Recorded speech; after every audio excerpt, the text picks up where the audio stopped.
How does globalization define and shape the world we all live in today? And what impact does China's opening up make in my life? I'm Wang Huiyao, a global bridge builder, bringing China closer to the world.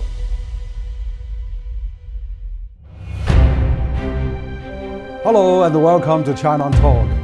I'm Wang Huiyao. For people who have lived through the past half century, globalization is far from a vague term that only makes its appearance on newspapers.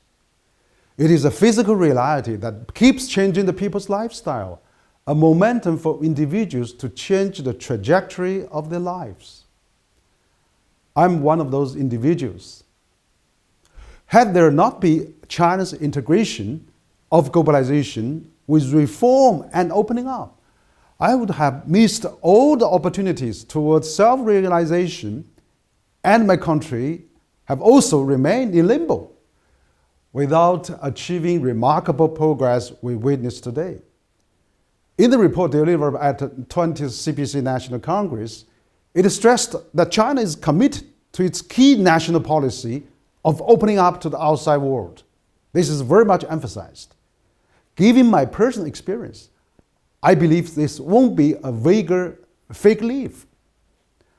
I remember the first major global news that struck me was 50 years ago when the then US President Nixon visited China. Back then, China was still going through the Cultural Revolution. Don't learn ABC, you can still make a revolution was the slogan. But after Nixon's visit, I found my hometown, which is Chengdu, the radio started to teach English.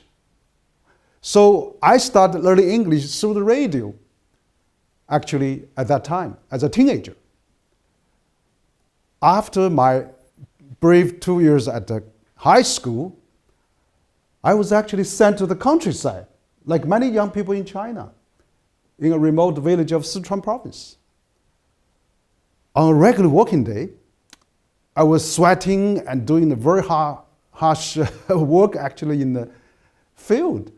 The loudspeaker of the countryside actually suddenly announced exciting news that the national entrance exam for the college graduates was restored. As I mentioned, English is the tool of leading my way to college actually.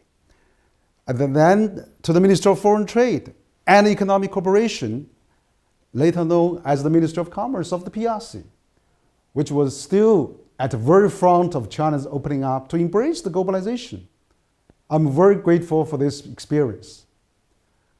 Today, it is estimated that the total English learners and the users in China are about 400 million. Incredible. The number is larger than the entire population of the United States combined. If, as the New York Times once actually mentioned, English can be regarded as the almost synonymous with China's reform and opening up policies. The 400 million, more than 1/3 of China's total population, speaks out loud and about the country and its people's willingness to open the door wider to the world. What evidence can that be? In 1984, I personally made a crucial decision to start my overseas education in North America. My first cross-global flight actually turned out to be no less than a long and exhausting exodus. I still remember vividly the frightening moment when the flight captain announced mechanical problem was detected on my flight, actually in the middle of the West Pacific. What a surprise. People who lived through all those years of opening up realize it takes unpredictable risks before the world finally accommodates them. After 40 years of opening up, China has new challenges.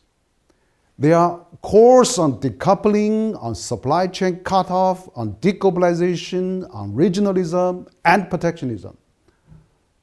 But China doubled down on its commitment to keep opening up and position itself to improve the level and quality of trade and investment cooperation with the rest of the world. China knows well openness enables a country to move forward, while seclusion holds it back. This is also I get from my personal experience. As a matter of fact, overseas studies contribute a lifelong value of both to my global knowledge and my career. I earned my skill and professional knowledge on how to work internationally while seeking to collaborate with people of diverse cultural background. That's very important. Bridge China and the rest of the world. It's become my mission. I believe it would not only make myself better off, but also lead a better mutual understanding for people in this world. It's not only for my interest, but for my country and the world. Actually, in 2008, after the Beijing Olympic, after the One World, One Dream motto of the Beijing Olympic, I founded the Center for China and Globalization, or CCG. Unfortunately, globalization we have witnessed is no longer well received in some parts of the world.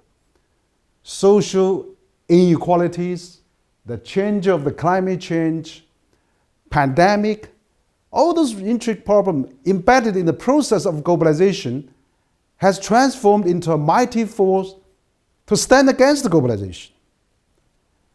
Ironically, some people failed to understand the underlying reasons and usually opted to blame China as a saboteur of international order. I have witnessed firsthand, actually, when I was invited to the world-famous Monk debate in 2019. I made my points with my colleagues to justify China's outstanding performance of poverty reduction of 800 million people out of poverty. And its achievement as a global economic engine contribute in a decade over 30% of a global GDP growth as the largest contributor to the UN peacekeeping force among P5 countries. Most of the audience members were actually convinced, agreeing with me, actually. Initially, there was a big disagreement. Of course, we finally managed to win the debate with a small margin, with 3,000 live audience members voting in the famous Toronto Thomson Hall. So this is really a moment that I really remembered very well. To some extent, globalization is giving its way to isolationism and populism at a very moment. They try to separate today's two largest economies. Just imagine that. The pandemic has also accelerated the separation. As I stressed in my op-ed piece recently published in the latest edition of The Economist, a well-known magazine, this exchange has created incalculable value in interpersonal connections, economic benefits, and such fields of collaborative research as Human Genome Project and COVID-19 vaccines. To break the impasse and the separation caused by the pandemic, in July 2022, our think tank CCG launched its first Chinese think tank icebreaking visit to 6 countries, including the United States and some European and Asian countries. When I arrived at the airport in New York with my colleagues, I was deeply touched by our US friends' eagerness and willingness to carry out face-to-face talk with their Chinese colleagues. We had a sense of urgency to keep track to diplomacy running.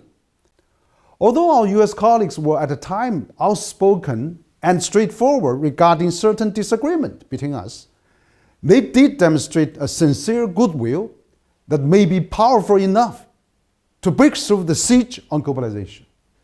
In the 20th CPC National Congress report, it emphasizes again and again that China's door will be open wider and wider, and China will keep on promoting economic globalization. I strongly believe that China will continue to open up and to champion globalization. We used to be alienated not only by geographical distance, but by stereotypes, bias, and misunderstanding rooted in some parts of the world. Globalization is the guiding light for my own life path. It is the driving force of China's development over 4 decades. It is the ultimate solution to get over all those human weaknesses around the world. Thank you.